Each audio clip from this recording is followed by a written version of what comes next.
Salah satu di antara perkara yang kita harus paham, salah satu perkara yang kita harus mengerti adalah sesungguhnya ketika seseorang itu berada di alam barzah, ada salah satu fakta yang kita harus ketahui ketika seseorang itu berada di alam barzah. Apa fakta yang harus kita ketahui tentang seseorang ketika mereka berada pada alam barzah? Yaitu adalah sesungguhnya masing-masing penduduk di alam barzah itu akan diperlihatkan surga dan neraka sesuai dengan tingkat perbuatan yang dia lakukan ketika di dalam kehidupan di dunia. Kalau orang itu melakukan amalan penduduk neraka sampai matinya, maka tidak ada yang dia perlihatkan, maka tidak ada screen yang diperlihatkan Allah kepadanya kecuali adalah neraka, supaya menjadi tambahan beban.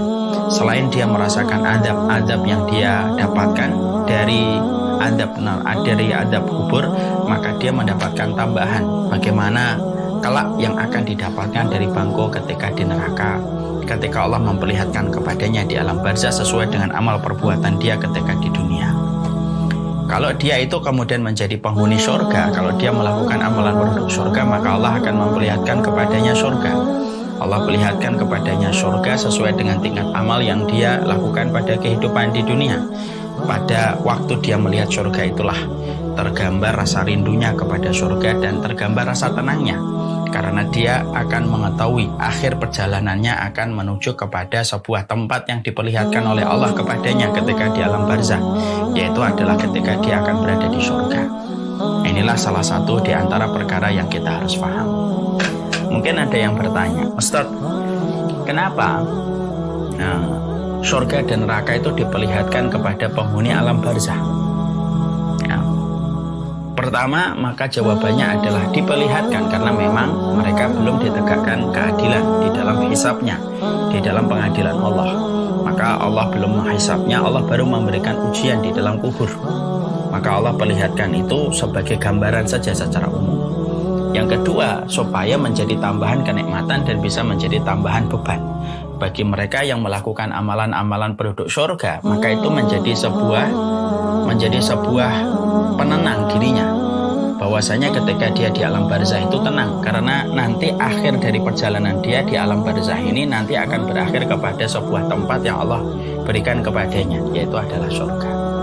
Tapi itu akan menjadi tambahan beban kepada penduduk neraka, bahwasanya di samping mereka mendapatkan adab neraka bertubi-tubi yang adab kubur yang Allah berikan kepadanya melalui para malaikatul adab yang menyiksa mereka di dalam kubur, selain mereka merasakan sakit, maka mereka merasakan beban, bahwasanya di balik rasa sakit yang dia terima tidak pernah berhenti setiap waktunya, karena adab kubur yang Allah berikan kepada orang-orang kafir dan orang musyrik itu tidak pernah berhenti. Maka ketika mereka mendapatkan adab kubur, mereka mendapatkan tambahan beban. Mereka melihat bahwasanya ada neraka yang jauh lebih berat daripada apa yang mereka terima di dalam adab kubur. Karena apa?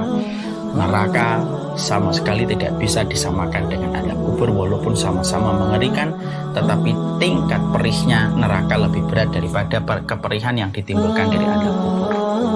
Maka inilah yang menjadikan kita mengetahui kenapa Allah memperlihatkan surga dan penghuninya, lalu memperlihatkan bangkunya seseorang ketika mereka itu melakukan amalan penduduk neraka.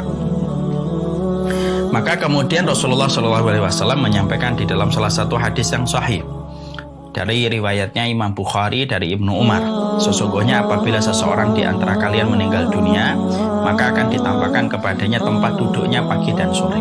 Nah, kita harus paham, penyebutan kata pagi dan sore itu bukan berarti bahwasanya di dalam alam barzah itu ada pagi dan sore, karena ternyata pendapat para ulama yang kuat adalah tidak ada lagi pagi dan sore. Dalam kehidupan barzah dan kehidupan di akhirat itu tidak ada lagi pagi dan sore.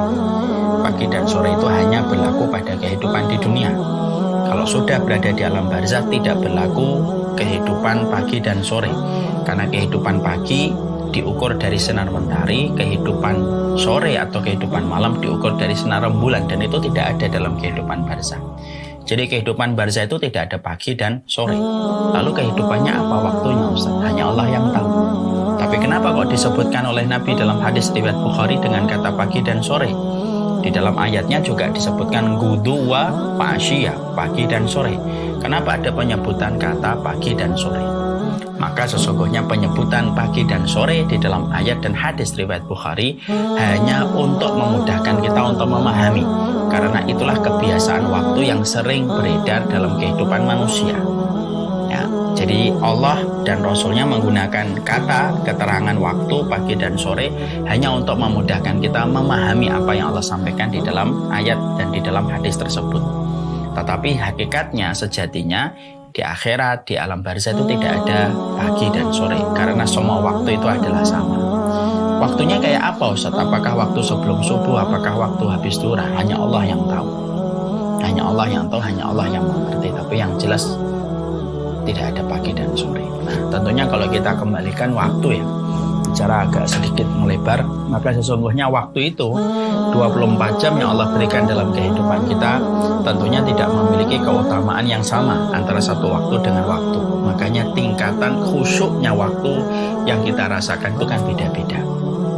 Waktu yang paling utama dalam 24 jam yaitu adalah sebelum subuh, sepertiga malam yang terakhir, itu waktu yang sangat Allah cintai.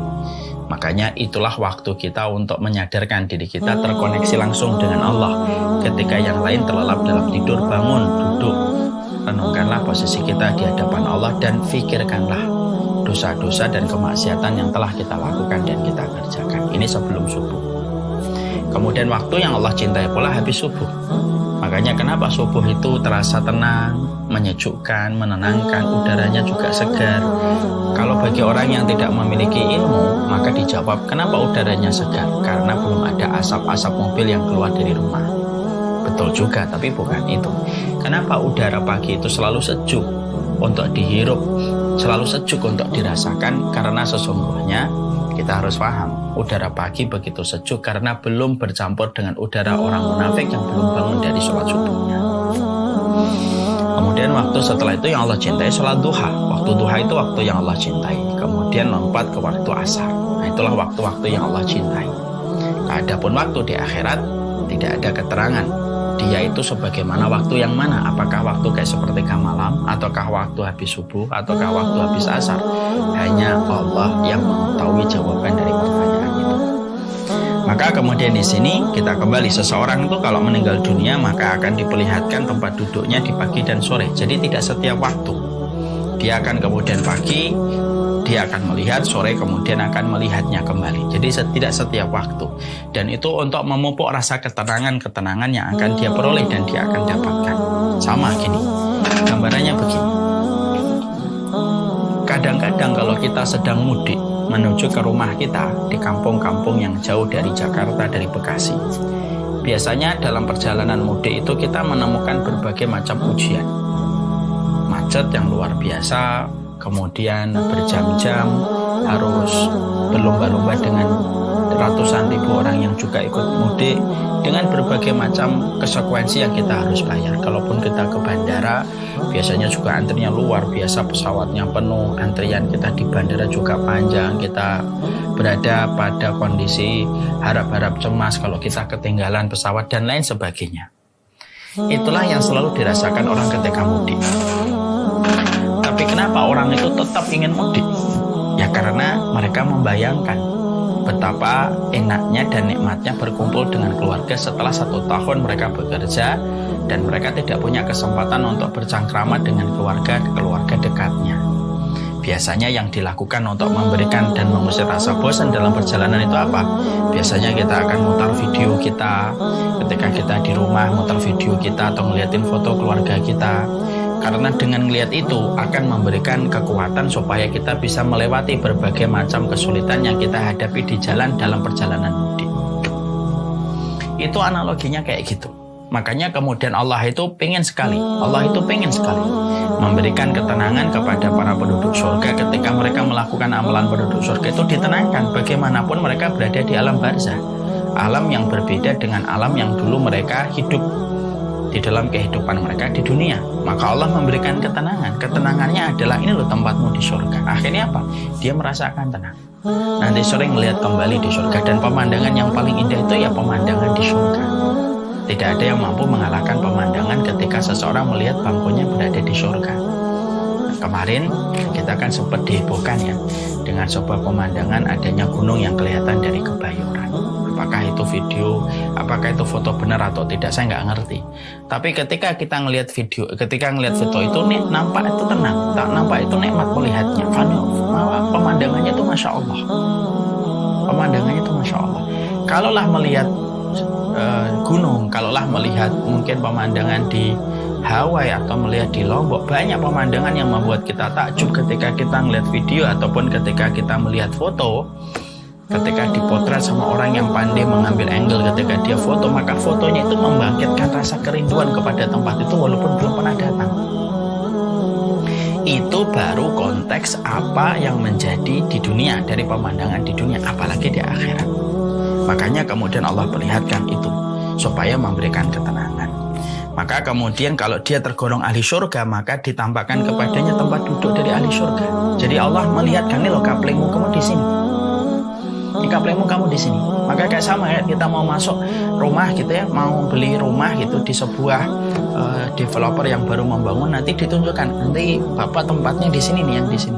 Menghadapnya langsung ke sungai Pak, langsung ke pemandangan. Nah itu membuat kita tuh masya Allah.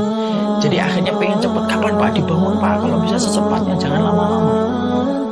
Maka itu kemudian yang diperlihatkan oleh Allah kepadanya. Allah memperlihatkan, ini loh bangkumu, ini loh tempatmu nanti di surga, ini rumahmu di surga, itu semacam ini. Kemudian dilanjutkan oleh Rasulullah, kalau dia termasuk penduduk neraka, maka akan ditampakkan tempat duduknya dari neraka.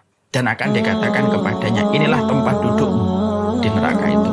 Sehingga kemudian Allah membangkitkan kalian berdua kepadanya pada waktu hari kiamat. Nah ini menunjukkan kepada kita bahwasanya salah satu di antara perkara yang dijumpai oleh mereka yang berada